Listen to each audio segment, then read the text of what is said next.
anuncio a composição dessa mesa, integrada pelo decano do Supremo Tribunal Federal, ministro Gilmar Ferreira Mendes, pelo professor Dieter Grimm, que nos visita hoje, ex-juiz da Corte Constitucional Alemã, a embaixadora da Alemanha, a senhora Bettina Kadenbach, o conselheiro do Conselho Nacional de Justiça, Pablo Coutinho Barreto, que está aqui presente conosco, o ministro do Tribunal Superior Eleitoral, André Tavares. Cumprimento todas as magistradas, todos os magistrados aqui presentes, as senhoras e os senhores. Esse é um evento que dá continuidade ao programa Diálogos com o Supremo. E antes de dar sequência ao evento, nós ouviremos a palavra do nosso decano e co-anfitrião do expositor, ministro Gilmar Ferreira Mendes. Boa tarde a todas e a todos. Cumprimentar nosso presidente, ministro Luiz Roberto Barroso, cumprimentar o professor Dieter Grimm, nosso convidado e palestrante de hoje, a senhora embaixadora da Alemanha, Bettina Kadenbach. Cumprimento a todos os presentes, em especial o convidado desta edição do exitoso projeto Diálogos com o Supremo, o professor Dieter Grimm. E saúdo ainda o ministro Luiz Roberto Barroso, nosso presidente. É uma alegria receber em nossa casa o grande constitucionalista e referência internacional Dieter Grimm. Sua vasta produção acadêmica já foi traduzida para vários idiomas e hoje teremos a honra de lançar a obra Jurisdição Constitucional e Democracia, Ensaios Escolhidos, que conta com a tradução para o português de alguns de seus textos. Inclusive, o encontro de hoje tem o tema de um dos ensaios traduzidos na coletânea, Nova Crítica Radical à Jurisdição Constitucional. Em seu estudo, o professor Grimm registra a mudança dos tempos, com a derrocada das ditaduras, que foi seguida da promulgação de constituições democráticas e do estabelecimento do controle de constitucionalismo. O autoritarismo populista passou a questionar exatamente essa garantia constitucional da Constituição, como se essa disposição institucional consistisse em um plano de uma elite togada para se manter no poder e não de um amplo consenso civilizatório derivado de um aprendizado histórico. Como bem o professor destaca, a jurisdição constitucional opera como um modelo de fiscalização democrática dos atos do poder público. Afinal, é por decisão das constituições contemporâneas que os atos praticados pelos órgãos representativos podem ser objeto de crítica e controle, caso desbordem dos limites prescritos pelo direito. O professor Dieter Grimm, a quem agradeço a honrosa presença, muito nos ensina com sua constante, firme e erudita defesa do Estado constitucional, aquisição evolutiva da qual o controle de constitucionalidade é ponta de lança. Desejo um excelente evento a todos. Muito obrigado.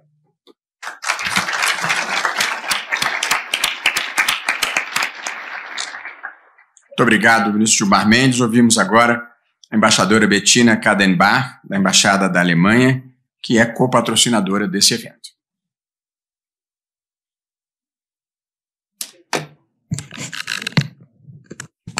Thank you. Excelentíssimo senhor. Your Excellency, President of the Supreme Court, Mr. Luiz Roberto Barroso, and Justice Gilmar Mendes, Excellencies, Ministers, and Professor Grimm, Your Excellencies, Judges, and other authorities present, ladies and gentlemen. Primeiramente, eu gostaria de dar meu obrigado ao ministro Mendes por nos ser anfitrião aqui. Somos honrados de alguém que já foi da Corte Constitucional Alemã. O professor Dieter Grimm é uma das autoridades líderes em lei constitucional na Alemanha. Sua carreira acadêmica começou em Freiburg, em Berlim, inclui Sorbonne, em Paris, e a Universidade de Harvard, nos Estados Unidos, o Instituto Max Planck, em Frankfurt, e a Universidade de Bielefeld. O professor Dieter foi da Corte Suprema Alemã de 87 a 99 e publicou sobre o futuro da Constituição e a história da Constituição alemã. Lei constitucional, especialmente o papel da Corte Constitucional, sempre é política em toda parte, tanto no Brasil. A discussão entre a relação entre o STF e o Congresso é prova disso. Na Alemanha, isso também se tornou muito claro esse mês. A Corte Constitucional Alemã disse que o orçamento não é constitucional em relação ao clima de fundo, o fundo de clima do governo. 60 bilhões de euros, mais de 300 bilhões de reais, que o governo alemão colocou para financiar projetos para reduzir a emissão de carbono. Mas a Corte Federal disse que isso não é legalmente possível de usar fundos especiais estabelecidos que eram para a pandemia do coronavírus, mas que não foram gastas. Como você pode imaginar, essa decisão criou um desafio financeiro enorme ao governo. E eu sei que aqui no Brasil a importância do STF é até maior. Seu papel mais fundamental da Corte Constitucional Alemã. Isso é devido ao fato que a Constituição brasileira é mais complexa e mais detalhada que a alemã. E também tem a ver com a história recente do Brasil. O STF sofreu ataques numa escala inacreditável, verbalmente por meses e anos, e no 8 de janeiro, um ataque violento e físico inimaginável. Mas o STF se provou forte e teve um papel firme e importante na democracia brasileira. As duas cortes constitucionais, o STF e a Federal Alemã, têm que constantemente lidar com novos desafios, novas realidades e novas ameaças também. Fake news e como confrontá-las é um problema crescente no Brasil e na Alemanha. A rápido desenvolvimento de inteligência artificial e bots não humanos também leva questões constitucionais novas, como em relação à liberdade de expressão e à liberdade de fala. As cortes constitucionais são e continuam e se mantêm em contato. E hoje é o primeiro de uma série de eventos do Fórum para a Democracia, que é um projeto da Embaixada Alemã e financiado pelo governo alemão. Vamos ter agora o prazer de ouvir um dos especialistas que é em lei constitucional, que é o professor Dieter.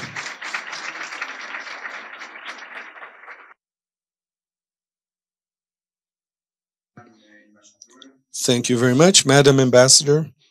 Now, falar algumas brevíssimas palavras de apresentação do professor Dieter Grimm, que é um convidado frequente aqui do Brasil, um amigo do Brasil, e eu penso, um dos principais autores de direito constitucional no mundo, e com um destaque pela capacidade que ele tem de transitar entre o direito constitucional de diferentes partes do mundo. O professor Dieter Grimm já esteve no Brasil muitas vezes, é familiarizado com as questões brasileiras, é um dos principais constitucionalistas da Alemanha, e eu mesmo convivo com ele há muitos anos em universidades americanas, tanto em Harvard como em Yale, onde ele também é uma referência. De modo que poucas pessoas talvez tenham esse trânsito internacional com uma percepção complexa e sofisticada do direito constitucional. O professor Dieter Grimm tem alguns dos principais trabalhos sobre direito e política no mundo e a difícil fronteira entre o direito e a política, trabalhos sobre independência judicial e textos clássicos sobre a jurisdição constitucional, que numa passagem clássica ele diz não é indispensável, mas costuma ser valiosa para a proteção das democracias. E é muito importante a presença dele aqui no Brasil, reforçando o papel que as Supremas Cortes no mundo têm na proteção da democracia. E como lembrou a nossa embaixadora, a Suprema Corte brasileira foi vítima de ataques não apenas verbais, como ataques físicos, e ainda hoje sofremos algum grau de incompreensão de pessoas que às vezes não gostam da Constituição, às vezes não gostam de democracia, às vezes não gostam de decisões, porque não é possível agradar a todos ao mesmo tempo. De modo, professor, que é um prazer, uma alegria e uma honra tê-lo aqui conosco uma vez mais. And the floor is yours.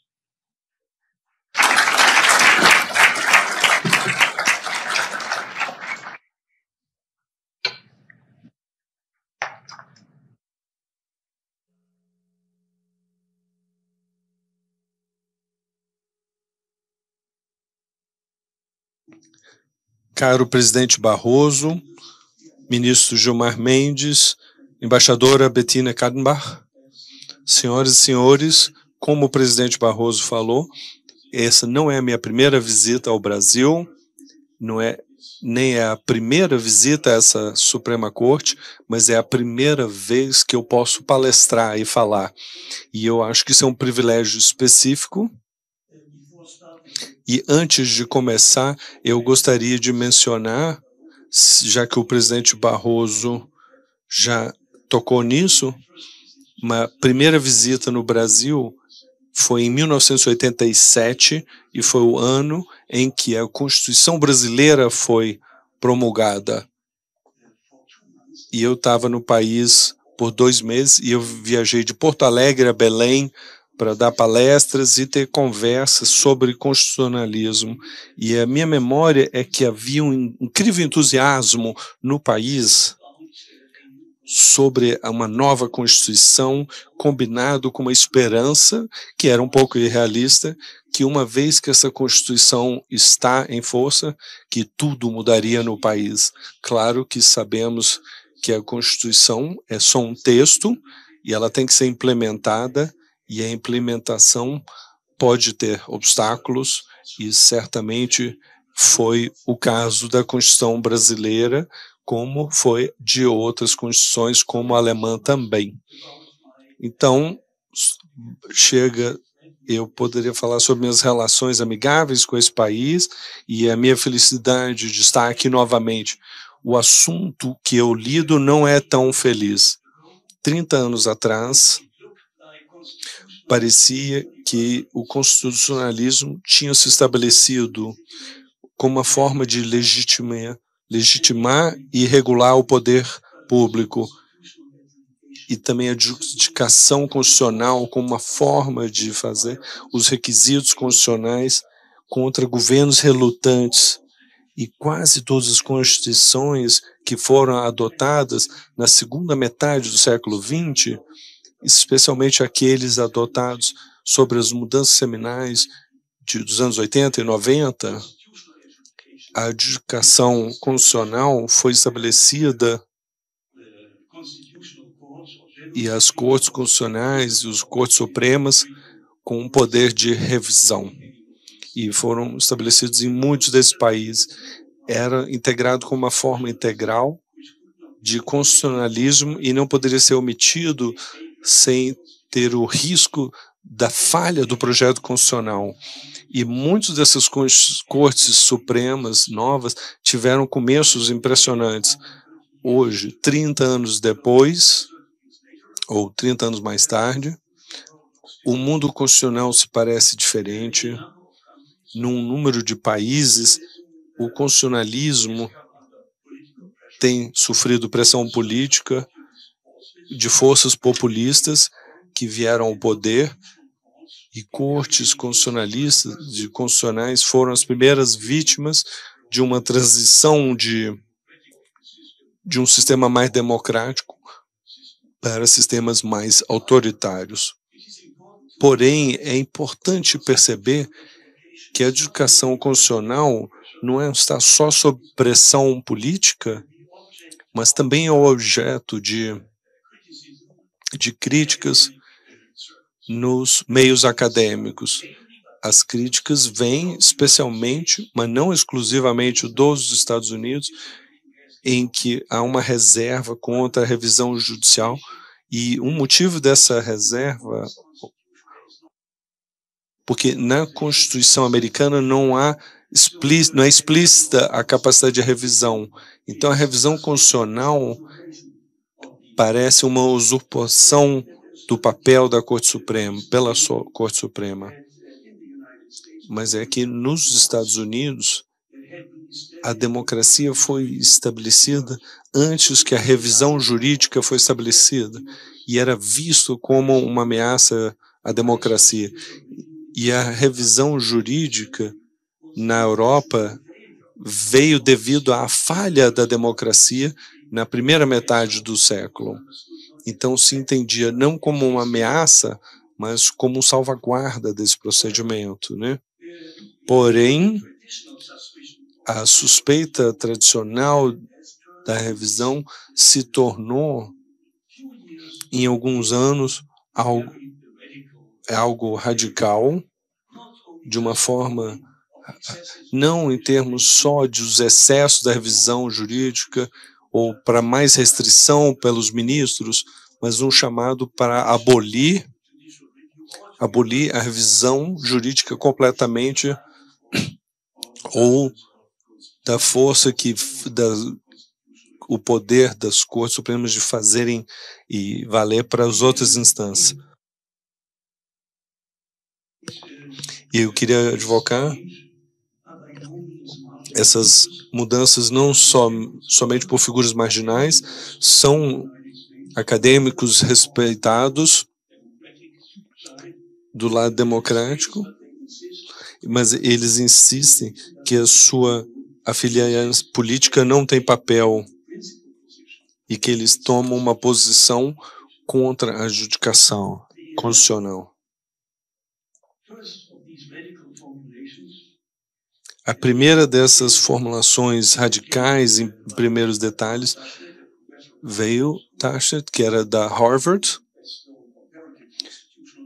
um dos constitucionalistas comparativos melhores do mundo, e no livro com o título Tirar a Constituição das Cortes. Isso publicado em 99.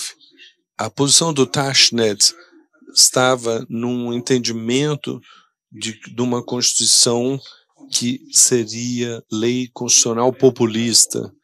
Tem outros autores que falam também da lei constitucional popular, mas tendo um significado similar.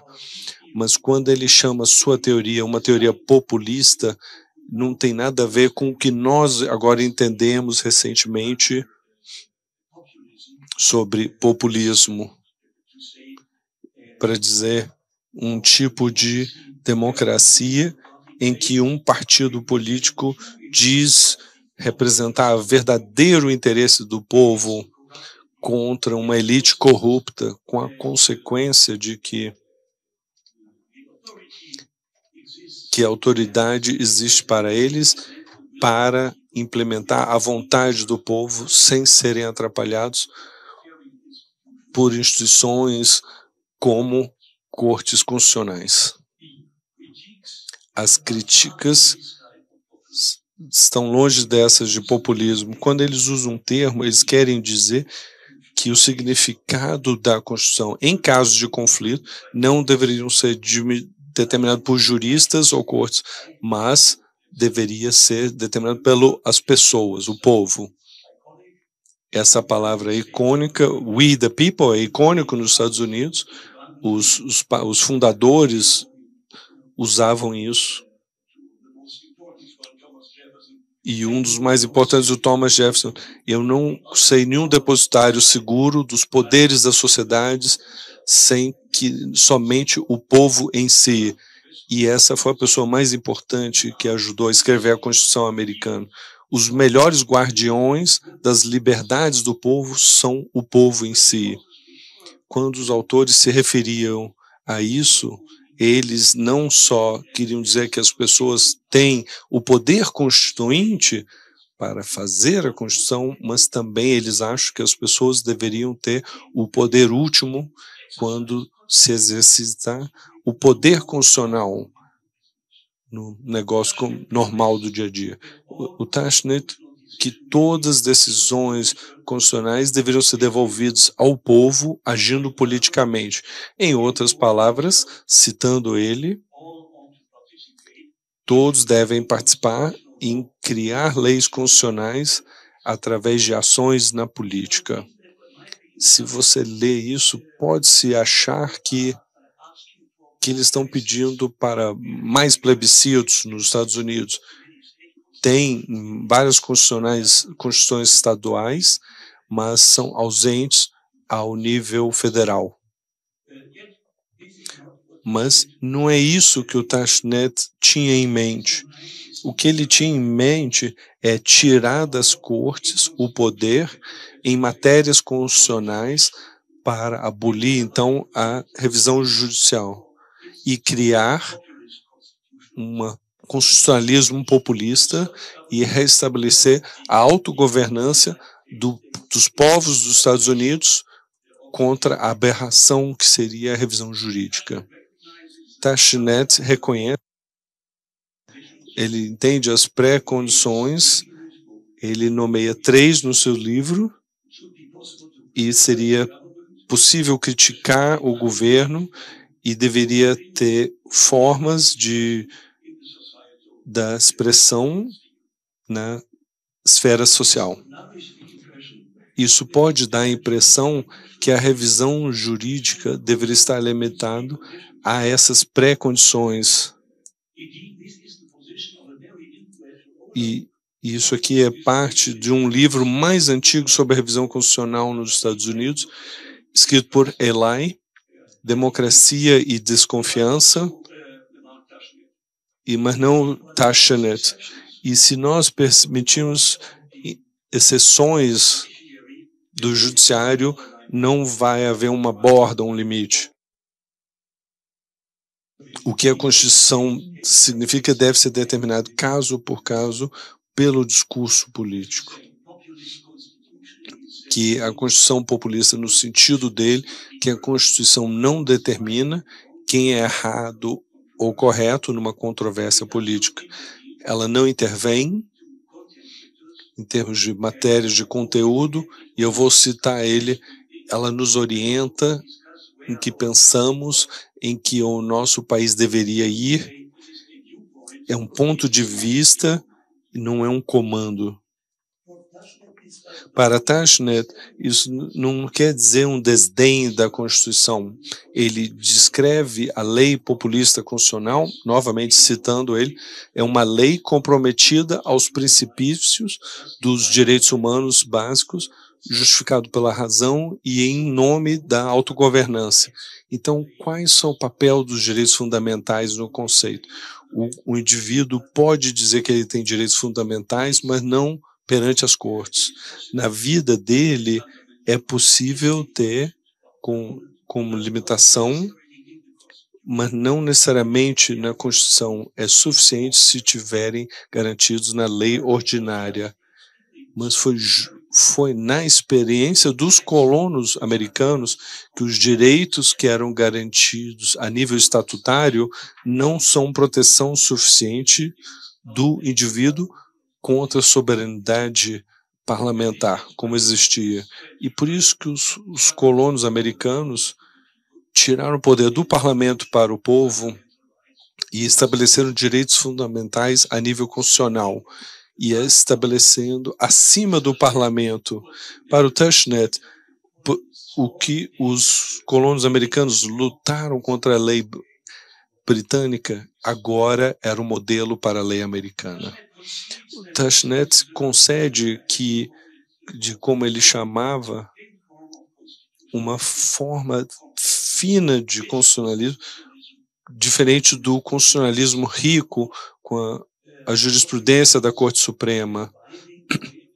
Mas o que mantém vinculante para ele é a Declaração da Independência e o preâmbulo da Constituição e as provisões legais da Constituição.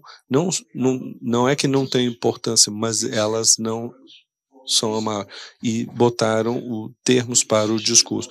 Mas a decisão sobre seu significado é tomada durante o processo político. Ele admite que isso não é a garantia para decisões corretas, mas tem relação, claro, não tem uma garantia que seja pelas decisões corretas.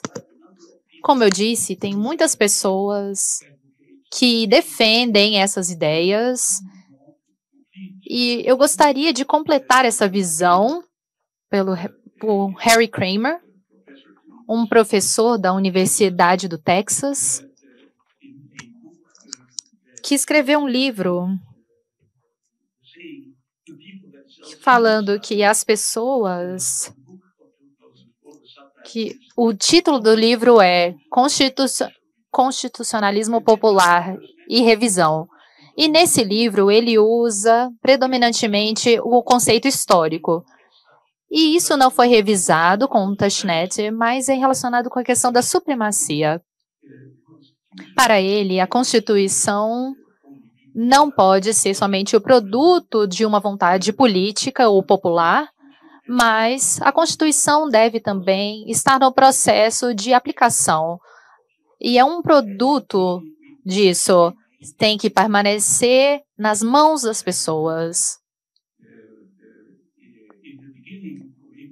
E no começo, para ele, isso era uma coisa que não conseguiriam pensar, de interpretação da Constituição para os juízes, mas a consciência foi que a Constituição pertencia às pessoas e isso estava perdido, e como ele entendeu, era uma metáfora dos especialistas e era uma consequência da Corte Suprema que não conseguiriam interpretar a Constituição e isso foi levado a ter uma supremacia e era um conceito diferente, contrário ao populismo. Com esses desenvolvimentos, achamos uma aberração do módulo dos Estados Unidos que as cortes eram mais confiáveis do que o parlamento. E ele disse que isso era altamente questionável, que a Corte Suprema não deliberava, não existe participação da população, que ela é limitada, e os pontos de vista também eram muito estreitos para questões legais. E a questão é que a interpretação da Constituição está em melhores mãos no parlamento do que com a Suprema Corte. E a questão é como privar a Constituição deste monopólio. E mencionou várias possibilidades, fazendo com que a vida dos juízes ficasse miserável e cortou os fundamentos financeiros da corte, reduziu as competências da Suprema Corte, aumentou o número de juízes e decidiram também em questões constitucionais e também políticas. Algumas dessas questões acredito que são familiares a vocês nesse país. E a questão mais ambiciosa foi em relação a Jeremy Aldred, outro autor, que é um filósofo muito renomado da Universidade de Nova York.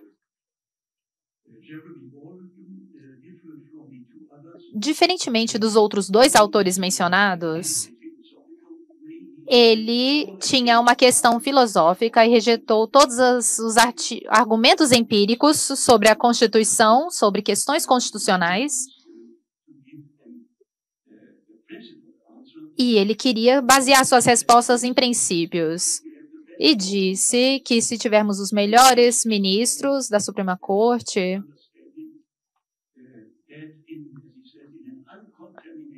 e de uma forma não contaminada por preocupações políticas da sociedade, que isso seria melhor. O ponto de partida para o seu pensamento era a democracia, o autogoverno, e que se essa revisão fosse abolida, as pessoas iriam decidir por si próprias. E durante o processo legislativo ordinário. E isso é baseado numa premissa filosófica de que tudo que ele diz é o que vale. E a possibilidade de que a sociedade pode atingir um consenso que vai ser fundamentada em questões dos direitos fundamentais e que deve ser protegida, mas é impossível para ele um consenso ser atingido sobre o significado concreto dos direitos fundamentais, neste caso. Pesquisas científicas estão na mesma posição, não conseguem ter uma resposta vinculada aos direitos fundamentais. Não existe uma forma de pensar nessa resposta. E a questão é como lidar com tudo isso para encontrar respostas que se distinguem entre dois tipos de razões. Uma chamada de razão de resultado, outra chamada de relativa ao processo e relacionadas aos direitos, onde o consenso não é possível. E essas decisões relacionadas ao resultado não devem ser levadas aos juízes, porque eles não representam ninguém. As decisões desse tipo são reservadas às pessoas representadas pelo parlamento. Como eles fazem isso, já que o consenso não é possível? Então, deve ser feito por uma decisão majoritária. Para garantir que o parlamento não tome melhores decisões e não tenha também falta de direitos, não existe um objetivo como essas decisões majoritárias acontecem no parlamento, porque o parlamento, diferentemente dos juízes, representa as pessoas e podem ser responsabilizadas pelas pessoas. Surpreendentemente, o argumento não termina aqui, mas tudo parece que foi dito. Eles discutem e também questionam um pouco mais.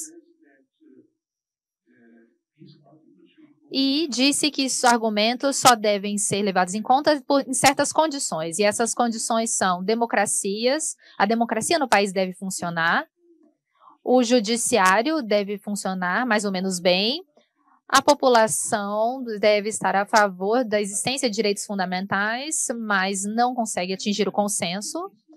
E se isso estiver faltando, se esses 4 itens estiverem faltando, então a revisão judicial pode ser um motivo e provavelmente ela não é eficaz.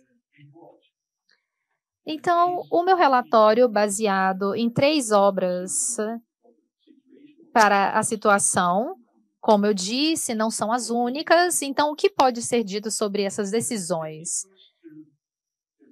Primeiro, vou discutir rapidamente a posição que essas questões judiciais devem ser decididas pela população.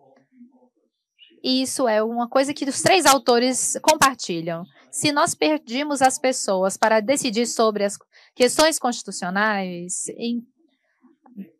para dar a Constituição de volta às pessoas, é sobre tirar a Constituição das cortes, e as pessoas não têm nenhum poder adicional depois dessa revisão, a abolição dessa revisão. Elas podem discutir também essas questões constitucionais, por exemplo, contra ou a favor aborto, contra ou a favor ações afirmativas, contra ou a favor das armas. Em relação a todas essas questões, as pessoas podem ter opinião, podem expressar suas opiniões, podem tentar influenciar por partidos políticos, mas elas não podem decidir como entender a Constituição. O único poder de decisão da população é ter ações diretamente sobre candidatos que vão se candidatar, sobre opiniões indiretas. E isso, claro, pode incluir posições de candidatos particulares ou de partidos particulares em relação à Constituição. Entretanto, as eleições são altamente generalizadas e, geralmente, elas são confiadas a um certo tipo de candidato ou partido e elas não são para entender a Constituição.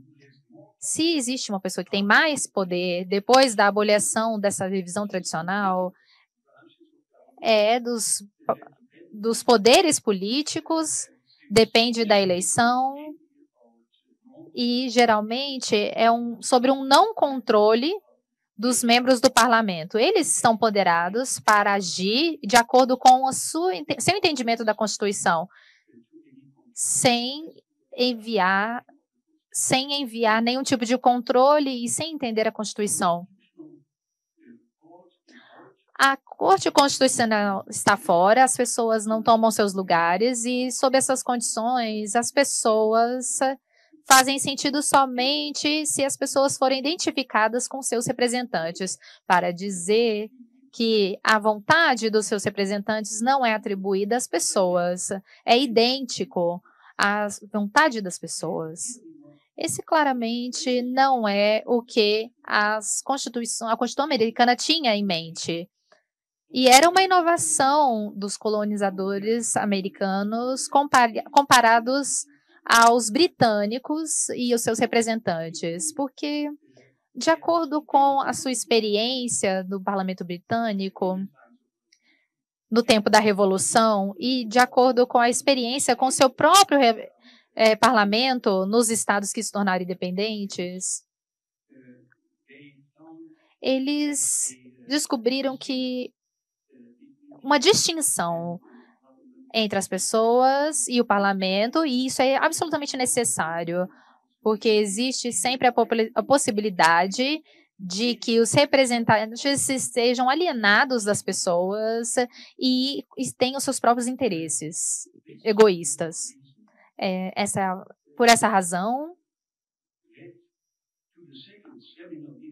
devido à Revolução e à inovação americana, a Constituição é onde as pessoas determinam a Constituição, as condições e exercem seus direitos políticos. E a Constituição é um precedente e estava vinculado também às questões políticas. Requer a capacidade por ser lei, mas a lei não entra em vigor por si própria, ela é implementada, mas essa lei constitucional, ela é feita de uma forma específica e ela é reforçada pelo Estado e, se necessário, com força física. E se a Constituição for violada por políticos, não tem um poder superior. E essa é a fraqueza específica da lei constitucional comparada à lei ordinária. As questões da Constituição não podem ser menosprezadas e não podem ser obstáculos para intenções políticas e tem uma inclinação nesse sentido. Até mesmo os políticos, eles querem cumprir com a Constituição e seguir as regras. E interpretam a Constituição através das lentes de seus interesses políticos. Isso significa que, em tempos de conflito, a opinião da maioria sempre prevalece. É por isso que nós temos a inovação da terceira classe da Revolução Americana, do direito público. E isso está sob revisão, claro, e essa inovação é o que os autores querem falar, porque não existe uma forma de ir contra essa questão da Constituição, ou eles têm que decidir de acordo com critérios legais. Os autores, eles seguem a interpretação da Constituição para desenvolver ferramentas para um pensamento racional e aplicação da lei constitucional. Então, o que deveria acontecer? O processo democrático que se centra está sob revisão constitucional.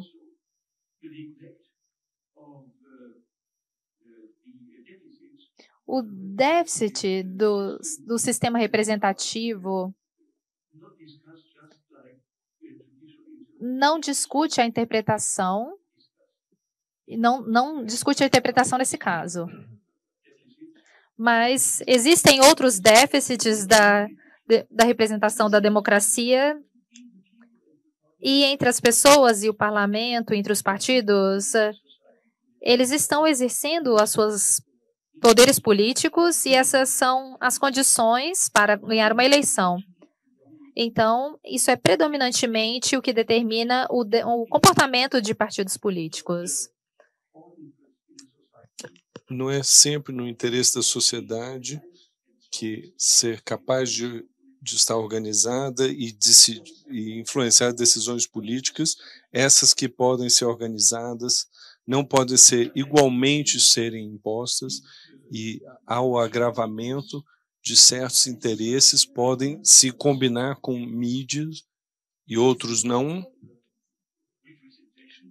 e a representação é distorcida, e ainda mais distorcida se a maioria usa esses meios para prover e para melhorar as possibilidades de uma ditadura por outros meios, como gerrymandering nos Estados Unidos. Tudo isso é bem conhecido e podemos... E o livro toma, mas isso aqui geralmente está vazio nos livros deles. Então eu acho que é talvez um pouco fácil demais dizer que o motivo que essa opinião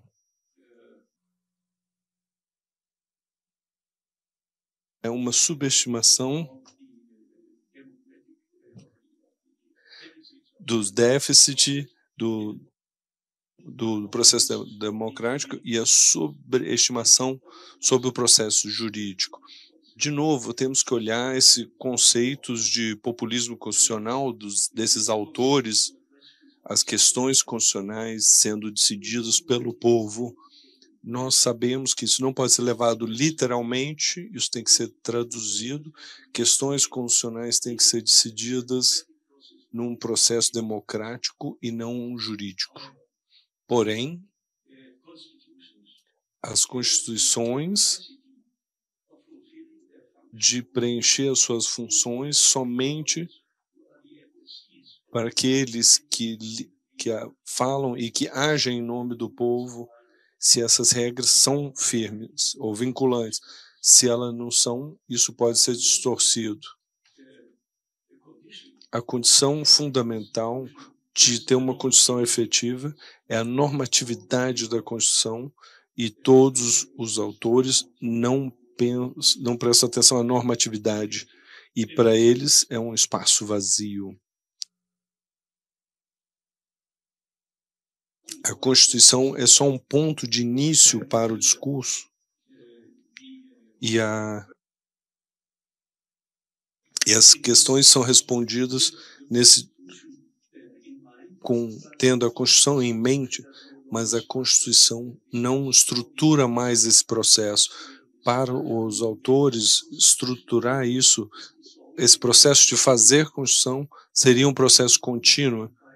O que a Constituição requer do processo político é determinado naquele mesmo processo. Isso é para dizer que a Constituição perde a capacidade de estruturar e limitar o processo político. Então, no final, a normatividade da Constituição seria largada, deixada. Nos Estados Unidos não falam isso implicitamente, no britânico ou outros dos quais eu não falei, o fazem explicitamente, dizendo que a Constituição não deve ser vista como uma lei, deveria ser visto como um documento político. Se a normatividade, se desiste da normatividade, as consequências lógicas não são autorizadas em termos de revisar visões políticas, e os políticos não sendo mais legalmente limitados, tudo se torna em si político. Eles não estabeleceriam as leis firmadas pela Constituição, mas preveniriam majorias de implementar. Então, apesar dos autores de irem às ideias fundacionais dos Estados Unidos, na realidade eles estariam sacrificando. E, em termos da a oposição radical contra a revisão constitucional, alguns que não querem abolir, só querem limitar ou enfraquecer o poder judicial em termos de revisão judicial. E o modelo para isso é chamado o novo modelo de Commonwealth, que é o título de um livro por Stephen Gartenbaum, e não por chance um autor canadense, porque o Canadá foi o primeiro país a colocar esse modelo, e para entendê-lo é importante saber que a Constituição canadense originalmente só estabelecia o Estado e não tinha um projeto dos direitos e as leis. E depois de uma longa discussão no Canadá, foi adotado, mas com um protesto pela província francesa de Quebec, que eles entendiam que um Bill of Rights unificado teria um efeito no Canadá e tirar poder das províncias.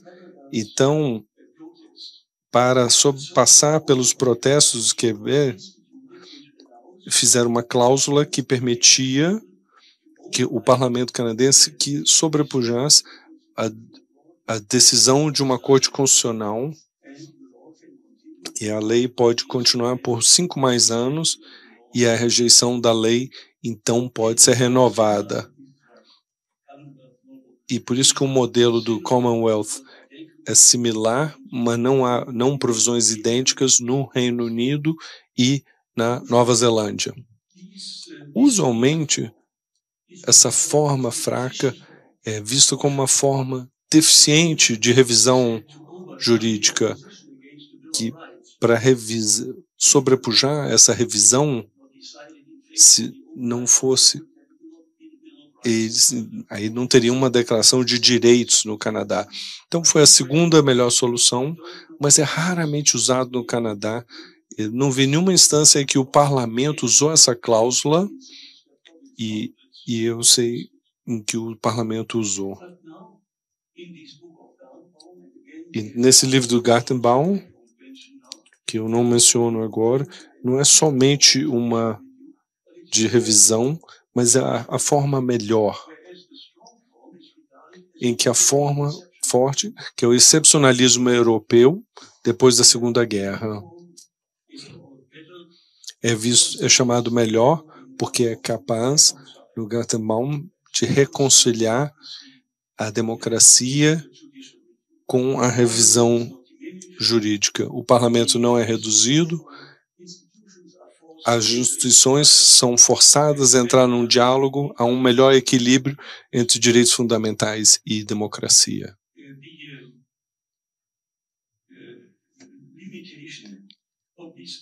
A limitação dessas cortes ou tribunais seria uma outra forma de enfraquecer a revisão judicial. Novamente, um canadense com um livro Aristocracia, de 2004, o erro fundamental do período pós-guerra é a aplicação da revisão jurídica para megapolíticas, assuntos com mais impacto político. E ele falou do que ele entende como megapolíticas: planejamento macroeconômico, segurança nacional, procedimento de eleições, questões de mudança de regime, justiça transitória, de identidade coletiva, o motivo de Estado dos Estados. Isso deveria ser decidido pelas pessoas, pelos seus representantes eleitos. E ele também deu exemplos de onde as cortes coletam a evidência e punições por danos, atividades e procedimentos para garantias. Herschel não pergunta se a Constituição tem regras em relação a essas questões que ele quer excluir da revisão jurídica.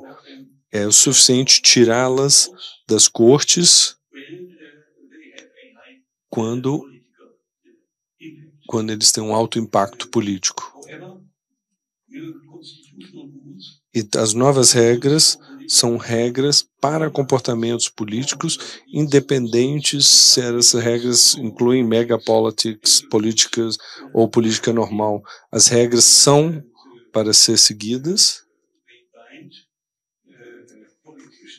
elas prendem os políticos, e se os tribunais tivessem relutância devido a impactos políticos, elas estariam traindo o seu papel. A lei constitucional é a lei que regula o comportamento político e, inevitavelmente, se torna político. E Herschel não está interessado nas regras constitucionais só se aquilo é político ou não. Ele não está interessado na interpretação legal e a possibilidade de formas racionais de lidar normas constitucionais abertas ou vagas. Ele alega que as cortes constitucionais não estão estabelecidas para fazer valer as constituições, que elas estão estabelecidas para proteger os que têm poder, aqueles que fizeram a Constituição, contra a possibilidade de perder uma maioria, porque mesmo se eles perdessem, eles teriam a Corte Constitucional do seu lado. Ele chama isso de um projeto hegemônico, e ele diz que é uma visão realista das cortes constitucionais, e isso talvez aconteça. Há instâncias em que podemos dizer que o que Herschel falou sobre cortes constitucionais, mas geralmente não é, em geral, a verdade. Eu gostaria de terminar dizendo que eu não estou deixando de olhar para os riscos democráticos da revisão judicial, mas os riscos democráticos não estão onde os críticos dizem. Está, de fato, no fato que as normas constitucionais não podem completamente determinar a aplicação em casos individuais, nem são formuladas de uma forma geral ou abstrata, e os casos sempre são indivíduos e concretos. Então há uma lacuna, e essa lacuna tem que ser sobrepujada por interpretação, e interpretação é mais do que procurar um significado que está depositado num texto desde o começo. A concretização precisa de algo dos juízes, especialmente na lei constitucional, onde os princípios e os direitos fundamentais são mais ou menos vagos. Eu acho que foi o objeto da minha fala ontem. Eu vejo aqui algumas das pessoas que estiveram ontem. Esses problemas podem ser gerenciados por razão legal, precedência. Todos esses ajudam a diminuir essa lacuna, apesar que possa ter algo que não possa ser completamente preenchida. Então, a adjudicação judicial e a Constituição não há necessariamente uma conexão, seja positiva ou negativa, eles não se contradizem e eles não condicionam um ao outro. Podemos achar democracias liberais sem revisão judicial e, nesse caso, o constitucionalismo, a lei, direitos fundamentais tem que ter outro apoio cultural e uma compreensão da sociedade que então compensa a falta de revisão judicial, e podemos achar democracias que funcionam mal, que mesmo tendo revisão judicial, porque as cortes constitucionais não são independentes, ou seus julgamentos podem ser desconsiderados sem nenhuma consequência aos políticos. Então, na minha visão, a decisão entre pró e contra a revisão jurídica tem que ser tomada de forma pragmática.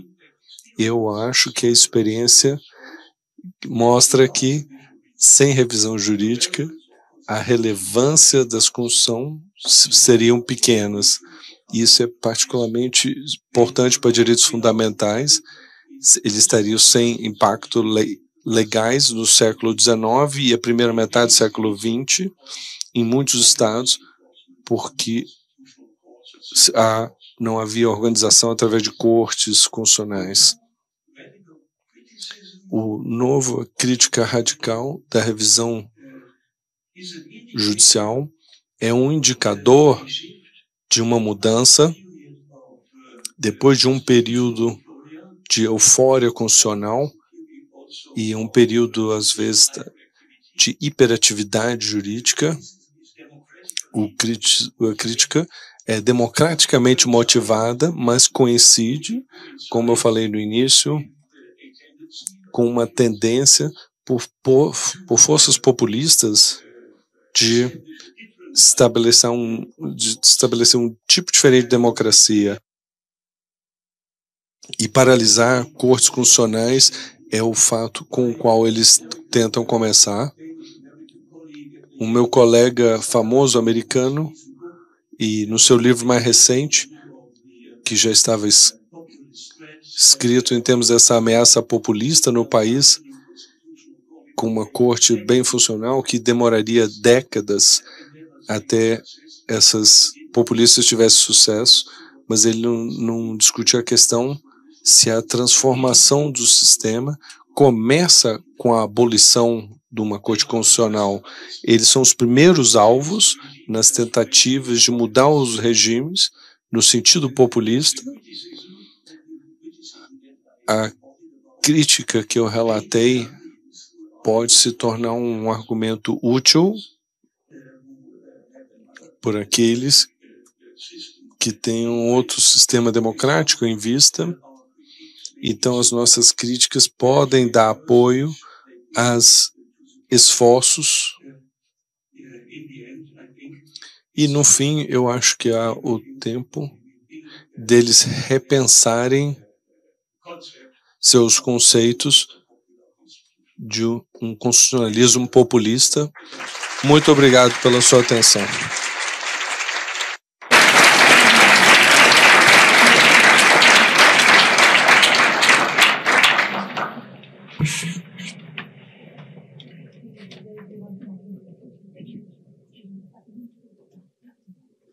Muito obrigado, professor Dieter Grimm, por essa notável palestra, um passeio, eu diria, pela literatura crítica do controle de constitucionalidade, da jurisdição constitucional e do papel das Supremas Cortes, analisando os autores que, nas últimas décadas, questionaram o coração da ideia de jurisdição constitucional, com Mark Tushnet, Larry Kramer, Jeremy Waldron, Stephen Garbon e Rand Herschel.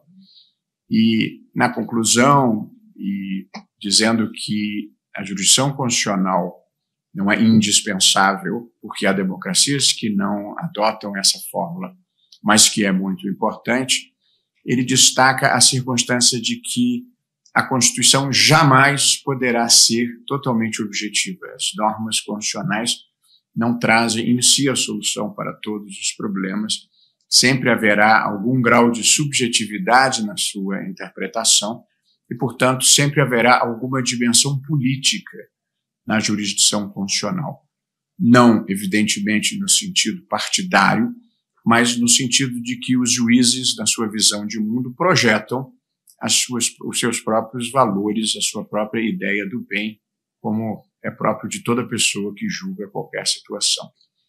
Há um ponto interessante, e as perguntas vão estar abertas para todos. Eu tenho uma primeira aqui em alemão, mas eu vou pedir, meu alemão está um pouco enferrujado, eu vou pedir ao interessado que faça depois de viva voz. Há um único ponto muito interessante, não é um questionamento, é que na literatura americana, o conceito de populismo, como utilizado por alguns dos autores citados pelo professor Dieter Grimm, não corresponde exatamente ao conceito de populismo que nós adotamos no Brasil e talvez em algumas outras partes do mundo.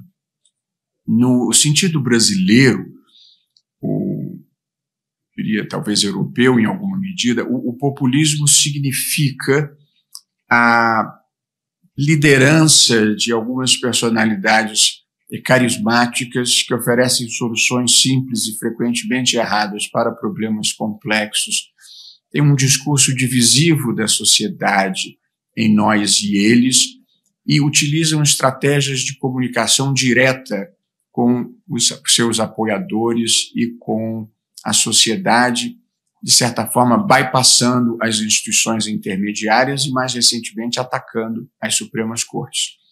No conceito americano, pelo menos na sua origem, o populismo tinha uma visão positiva.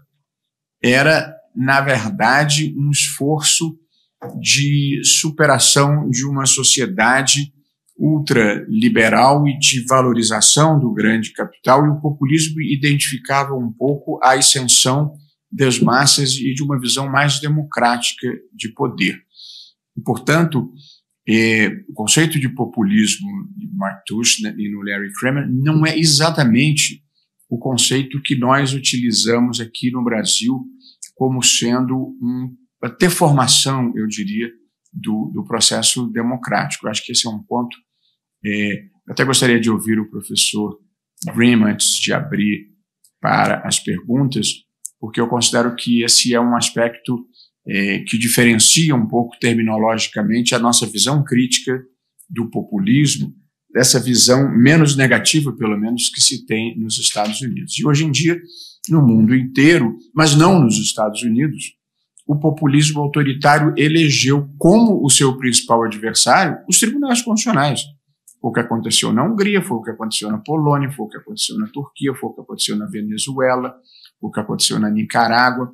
Portanto, há um aspecto diferencial do populismo brasileiro, digamos assim, e o populismo na literatura americana. Enquanto a gente aguarda, professor, as perguntas chegarem, eu indago se poderia fazer algum comentário sobre essa questão específica de a ideia de populismo, como nós hoje analisamos criticamente, se distingue um pouco da ideia de populismo em alguns desses autores americanos que o senhor citou.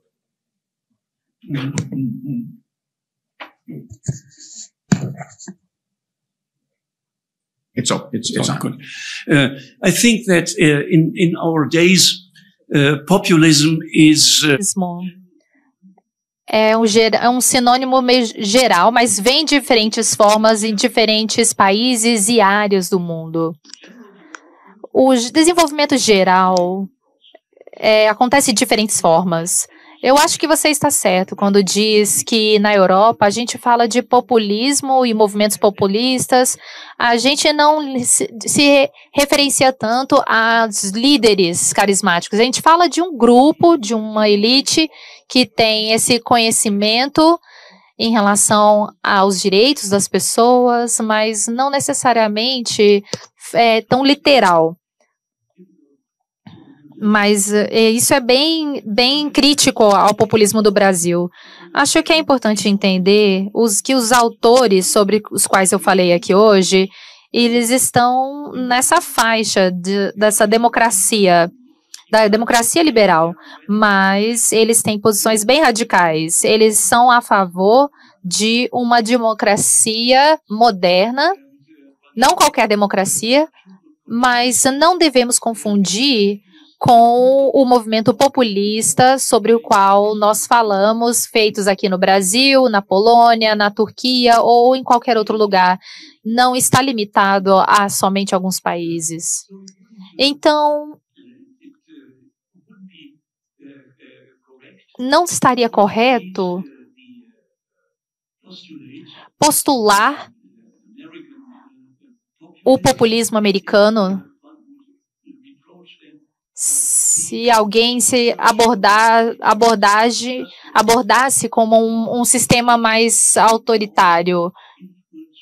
Seria uma coisa mais que influencia as pessoas, mas não que as pessoas decidissem sobre as entidades. Eu acho que essa é a forma de diferenciar. Se nós compararmos com outros países, acho que poderíamos achar mais outros tipos de populismo do que achamos hoje. Obrigado. We have a question here. Temos as opções. O professor Gilmar Mendes vai traduzi-la. So there's a question that came in German. I couldn't read it.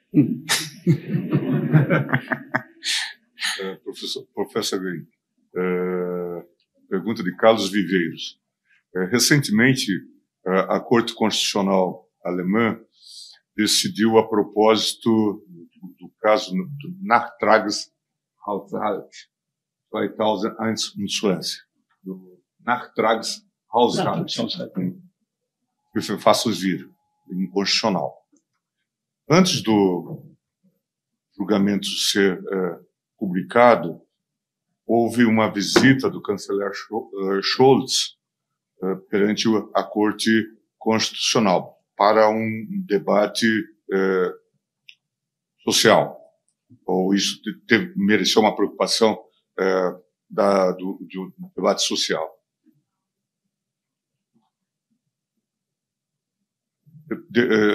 Em razão disso, veio o tema sobre crise como motor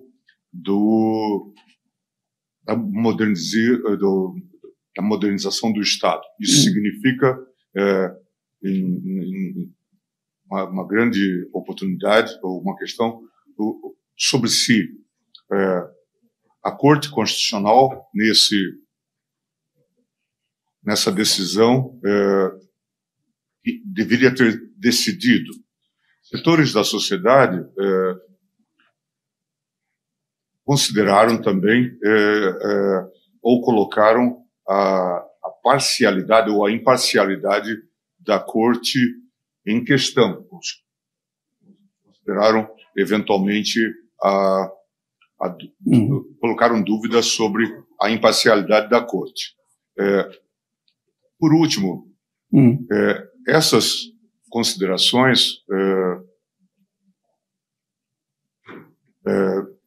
se provam infundamentadas, porque a Corte, os juízes de Karlsruhe consideraram a questão do orçamento 2021 como inconstitucional. Isso significa que contra o interesse do governo. Quer dizer, a despeito da visita que houve do chanceler Scholz, a Corte decidiu em sentido contrário. Todavia, subsiste uma pergunta em aberto. Como pode ocorrer um diálogo saudável entre os poderes do Estado, sem que haja renúncia à neutralidade judicial? E aí há uma segunda pergunta.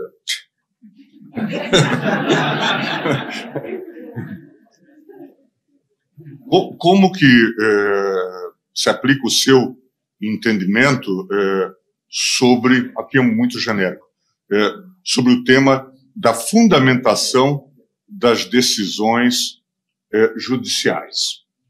Mas, fundamentalmente, a pergunta tem a ver com a questão desse diálogo institucional entre autoridades e a possibilidade de isso gerar um tipo de suspeita, suspicácia ou imparcialidade do tribunal. Yeah. Just one moment. Só uma... Conhecimento, por gentileza. Da próxima vez pode ser português, inglês. Diga lá. Eu queria só esclarecer que esse julgamento sobre o Hausfall das instâncias é o julgamento ao qual a embaixadora Smith declarou o orçamento de 60 bilhões constitucional. E aí houve uma discussão na mídia sobre essa questão, porque o Olaf Scholz fez uma reunião uma semana antes com o membro do Bundesverfassungsgericht. E aí, em consequência, a mídia questionou se havia imparcialidade. E também no caso anterior se levantou, inclusive, o partido levantou uma exceção de suspeição contra o presidente do Bundesverfassungsgericht, porque havia tido uma reunião da Angela Merkel com o presidente do Tribunal Constitucional. Seria a minha questão. Como balancear essas coisas. Muito obrigado. E lembrando ao professor Dieter Grimm que no Brasil não é incomum o advogado-geral da União ou, eventualmente, um próprio ministro de Estado procurar os juízes do Supremo para exporem o seu ponto de vista, e é uma prática aqui considerada aceitável. Por favor, professor.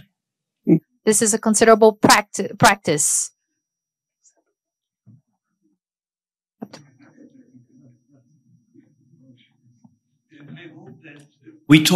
Nós falamos, espero que estejamos falando sobre a mesma coisa. Na última semana,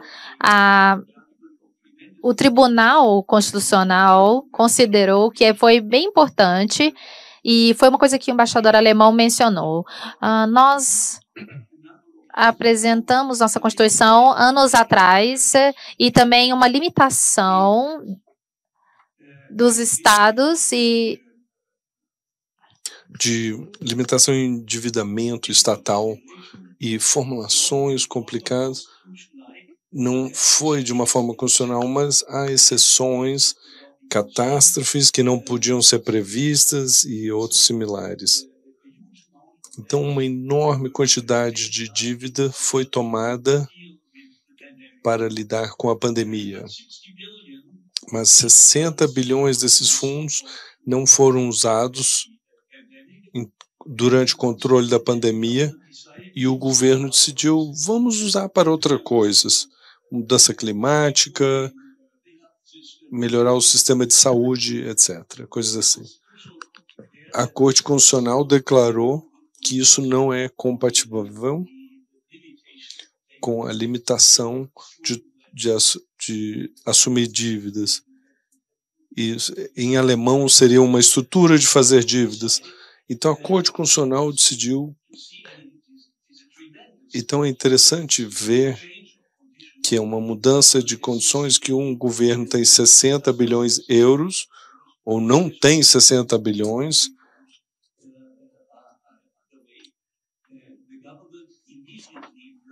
o governo bloqueou receber créditos a mais e que todas as três partes vão seguir a decisão da Corte. Eu não ouvi daqueles que são mais afetados, que são membros do governo, de que a Corte não foi parcial. E muita crítica do país, porque medidas importantes em relação à mudança climática não vão ser tomadas no futuro próximo e na quantidade que se proveu. Então, eu imagino que vamos ter uma emenda constitucional que possa soltar essa limitação, mas isso é uma especulação, não tenho nenhuma indicação disso, já que a pergunta era mais o fato da corte ter sido acusada de ser parcial. Então, a crítica por grupos sociais não foi tanto, né? Que a corte foi mais restrita, que não viu as exceções daquela cláusula, mas de que ela não foi imparcial. A segunda pergunta é mais estrutural, contexto, diálogos entre as forças políticas e as cortes constitucionais, e é interessante eu ouvir que isso é uma prática comum no Brasil, não é na Alemanha. O diálogo acontece no tribunal, e aqueles que o defendem, os usos desses fundos para outros propósitos tinham bastante espaço e os ministros discutiram com as outras pessoas, houve uma discussão, mas é uma discussão na corte, no tribunal, e uma troca de argumentos legais. E o contexto entre juízes e políticos, eu posso dizer que isso seria considerado inapropriado. Nem a corte tomaria iniciativa, nem os políticos. Claro, não posso excluir que talvez um político, um juiz, talvez se conheçam e que possam ter uma chamada, uma ligação. Nunca ouvi disso, mas não se pode excluir essa possibilidade, mas nada num contexto oficial. Tivemos uma discussão interessante ano passado. A cada 3 anos há um jantar entre os membros da Corte Constitucional e do gabinete do ministro. Mas se falam problemas gerais da política alemã. Isso é uma prática que já tem 50 ou mais anos, mas o jantar esse ano, de repente, está aberto, todo mundo sabe, mas a imprensa não sabia ou não tinha percebido, e eles falavam como se fosse a primeira vez que se tinha um jantar desse. E a imprensa amarela, né, sobre os maus hábitos que apareceram na Alemanha, em que políticos e ministros supremos comem junto. E a suspeita era o que eles vão fazer durante o jantar. Eles não... Como que nós, políticos, queremos que vocês decidam os próximos casos? Mas não é o que acontece. Eu fui parte desses jantares 3 vezes e a conversa eram agradáveis, mas nada que falasse em relação a um caso na Corte Suprema. Mas vocês acham no Brasil que ajuda a ter essa conversa?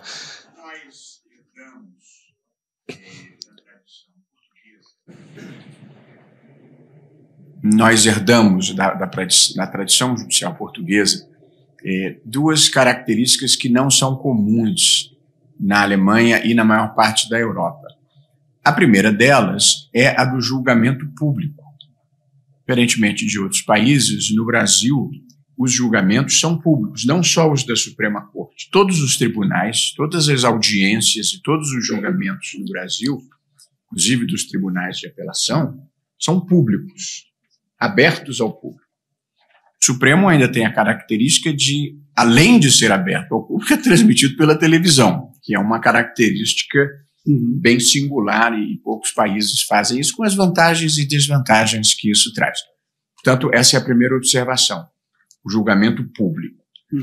A segunda observação importante é que a tradição brasileira, não sei se em Portugal ainda é assim, mas herdada também da experiência portuguesa, é a da possibilidade legítima, ainda quando talvez indesejável, mas legítima, de o advogado poder despachar pessoalmente com o juiz, sem a presença da outra parte. Essa é uma praxe brasileira imemorial, com inconveniências, mas é uma praxe. E aqui mesmo no Supremo, há um tempo atrás, um ministro, há uns anos atrás, tentou instituir a praxe de ouvir sempre os dois advogados simultaneamente, o que até não me parecia uma má ideia, mas os advogados não gostaram e a OAB menos ainda. Portanto, essa é uma tradição difícil de reverter, a de que o advogado tem acesso direto ao juiz. Evidentemente, nós todos, eu faço assim, Gilmar faz assim, quando a gente atende o advogado de uma parte, a gente também atende o da outra parte. Mas mesmo assim, há uma possibilidade de o advogado ser recebido privadamente pelo juiz. Eu devo dizer que não acho a melhor prática, mas é uma prática imemorial, é um costume arraigado no Brasil. E diante disso, não é incomum que, nos casos com o poder público, que o advogado da União, o advogado público, venha com o seu cliente, digamos assim, que pode ser o ministro da Economia, ou pode ser o ministro da Educação, ou pode ser o ministro dos Transportes, e veicula o seu ponto de vista. Não estou fazendo um juízo de valor se é bom ou ruim, mas é uma praxe amplamente aceita no Brasil. Eu, se pudesse responder, eu diria que eu não gosto dela, mas a gente também não consegue mudar a história nem os costumes porque não gosta deles. Maybe I Talvez deliberation in public. sobre deliberação em público, falamos muito a respeito e eu acho que há uma diferença mais fundamental do que pareça. O único outro país que há deliberação pública é a Suíça, mas me falaram que o processo de decisão verdadeiro acontece antes da deliberação pública, mas eu não tenho conhecimento público sobre isso. A Alemanha, como a maioria dos países, não tem isso. E eu acho que isso é importante em dois aspectos. O primeiro, na Corte Constitucional Alemã, há uma compreensão geral de vamos achar um consenso se podemos fazer unanimemente. Não há pressão para ser unânime, opiniões dissidentes são aceitas, mas que entendemos melhor que seja unânime e que há um bom meio termo do que ter um voto partido ao meio. A segunda observação, que é totalmente normal, que membros da Corte Constitucional Alemã mudem de ideia devido à discussão no tribunal. E eles não estariam dispostos a mudar de opinião se tivessem expressado abertamente a sua opinião. Isso seria um impedimento que o público geral reagiria: esse é um juiz fraco, ele não se preparou suficientemente porque ele mudou de opinião, ou que ele não leva o assunto a sério o suficiente. Então, a disposição de mudar a sua opinião durante a deliberação se tornou um bem que ajudou muito a aceitação da Corte Constitucional Alemã. E seria muito difícil, claro, mudar esse costume, como é difícil mudar o de vocês. Nós sabemos, isso já foi enfatizado pelo presidente Barroso, e ao lado do quadro normativo nós não podemos perder de vista a própria praxis constitucional ou a cultura constitucional. E no caso específico também tem que se levar em conta que hoje talvez recebemos por ano, e essa é uma diferença marcante entre a Corte Constitucional Alemã e a nossa Corte, algo em torno de pelo menos 30 mil processos, salvo engano, que são distribuídos por todos os gabinetes. Muitas vezes, em razão do próprio desdobramento, demora no julgamento, se faz necessário que os advogados renovem até os seus pedidos de argumentação ou de apresentação de memoriais. Portanto, há singularidades que precisam, de fato, ser consideradas. E acho, Gilmar, que a gente podia um pouco noticiar, até algum tempo atrás, a prática do Supremo, era quase que um tabu você conversar anteriormente à votação. Tinha ministros que, inclusive, se recusavam a receber o voto antecipado, devolviam o voto antecipado. Ultimamente, acho que talvez depois da gestão da ministra Rosa, nós temos desenvolvido, em casos mais complexos, uma discussão interna em que cada um tem a sua opinião, mas a gente, em casos mais delicados, procura construir os consensos possíveis. Essa talvez seja uma inovação que eu considero positivo, mas o debate ainda continua a ser público no Brasil. Essa é a nossa regra geral.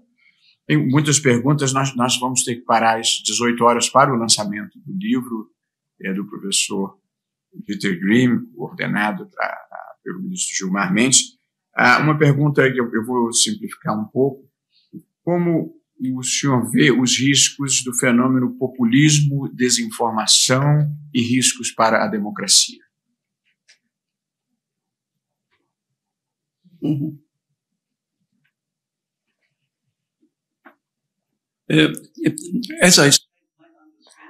Como eu falei, o meu entendimento sobre o populismo, como nós temos na Europa, é que é um grupo de pessoas que eles são uma elite e eles têm que lutar contra uma elite corrupta, contra uma democracia liberal, e essa elite propõe o que realmente são as pessoas, e eles querem reforçar tudo isso sem ser prejudicados por outras instituições. Então, pode funcionar como um impedimento, um obstáculo para implementar as regras que são feitas pelos bancos centrais, pelas cortes constitucionais, pela imprensa, porque tudo isso impede a vontade da pessoa, como foi definida pelos populistas, para ser implementada. E eu diria que isso também vem em nome da democracia. Eles falam que eles têm uma verdadeira democracia, mas, na minha opinião, não tem nada a ver com essa questão da democracia liberal, constitucional, como foi desenvolvido nos últimos anos.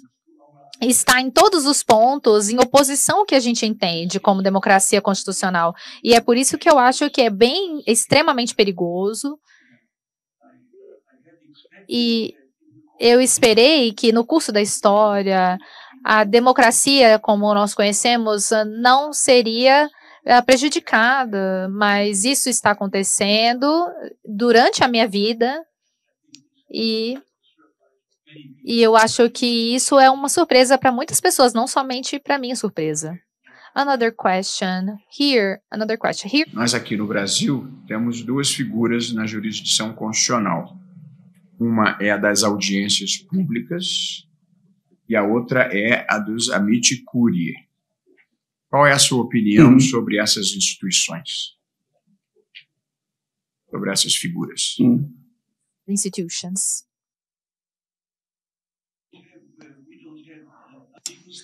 Não temos amicus brief como nos Estados Unidos, mas a Corte, em todos os casos de alguma importância, convida afirmações dos grupos interessados, grupos organizados, que podem ser afetados, pode ser sindicatos de trabalho, grupos religiosos, igrejas, movimentos populares, por exemplo, o movimento para regular a mudança climática, etc. E também pode ser que especialistas podem ser convidados, às vezes por escrito, às vezes nos argumentos orais, ao vivo. Então, isso é amicus curiae. As audiências públicas é muito raro na Alemanha, e que eu acho uma pena, porque audiências públicas que eu vi aumentaram o meu conhecimento, mas organizar uma audiência pública, a preparação de um caso que é feito em público é muito mais pesado do que em casos que são discutidos somente dentro da corte. Então há uma certa relutância, mas há várias incidências sobre medidas de governo durante a pandemia, fortes limitações de direitos fundamentais para controlar a pandemia, foram para a Corte Constitucional e a Corte decidiu sem uma audiência pública, e isso afetou o público em geral. E a Corte falou: estamos vivendo na pandemia e não gostaríamos de nos juntar. Mas acho que foi uma desculpa fraca, a gente poderia ter feito.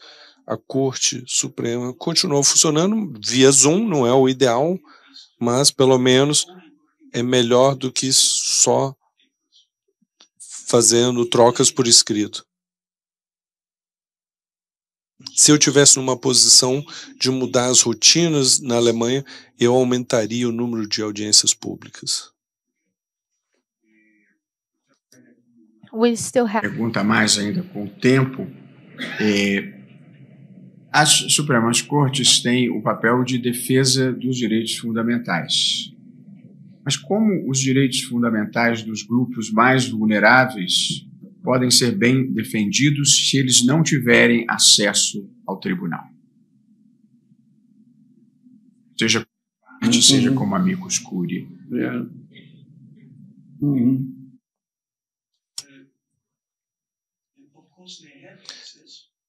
Claro que eles têm acesso, mas talvez eles não tenham os meios de usar esse direito. Eles têm o direito, se eles estiverem afetados de alguma forma, podem trazer uma reclamação constitucional e isso não custa nada. Não precisa nenhum advogado, você pode botar num cartão postal, e não acontece todo dia, mas pode acontecer, e seria levado a sério. E as pré-condições são muito pequenas. Você tem que falar a história, ou por que você estava limitado ou violado em algum direito fundamental por uma autoridade, e qual direito fundamental você achou que você teve algum limite, e isso é o suficiente. Então a questão não é que as portas à Corte Constitucional não são abertas, estão amplamente abertas, mas há partes da sociedade que não têm o conhecimento ou as habilidades de fazer esse mínimo que é necessário. Isso é um problema geral em países em grupos marginalizados que são piores que na Alemanha, e que a pobreza seja um maior problema, pode ser maior do que na Alemanha. Mas eu acho que é importante ver é que a Corte achou outra forma de reforçar direitos fundamentais para que aqueles grupos vulneráveis, então que os direitos fundamentais não são se pensar só sobre negativo, como você tem que se proteger do Estado. Não, é positivo, que o Estado é compelido a proteger esses direitos fundamentais, não só quando ameaçados pelo Estado, mas também de atores privados. E isso é uma obrigação dos legisladores de legislarem, mas se não acontece o tempo todo, mas se acontecer, até agora não tivemos, em que a legislatura não preencheu essa obrigação. Então, achamos que é uma forma efetiva não só de lidar com problemas de indivíduos, cidadãos individuais, mas também de preocupações de grupos.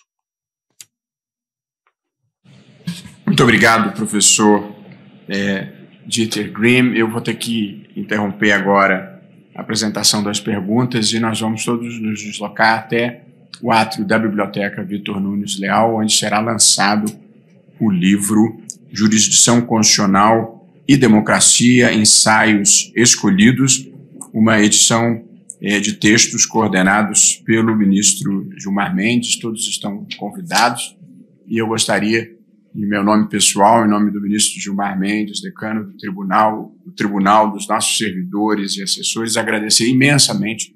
Queria agradecer pessoalmente à professora Patrícia Perrone Campos Melo, da Secretaria de Assuntos Estratégicos, que organizou, de altos estudos, que organizou, porque a sigla é a mesma, esse evento com grande dedicação. E queria agradecer às pessoas que acorreram a esse evento e que tiveram o privilégio de partilhar dessa tarde das ideias, do conhecimento, da didática, da experiência de um dos maiores constitucionalistas da atualidade, talvez um dos maiores constitucionalistas do século XX, e, além de tudo, um alemão que fala e escreve com grande simplicidade, o que também é uma virtude que merece ser exaltada. Portanto, agradecendo a presença de todos, ministro Gilmar, professor Dieter Grimm, declaro encerrada a sessão.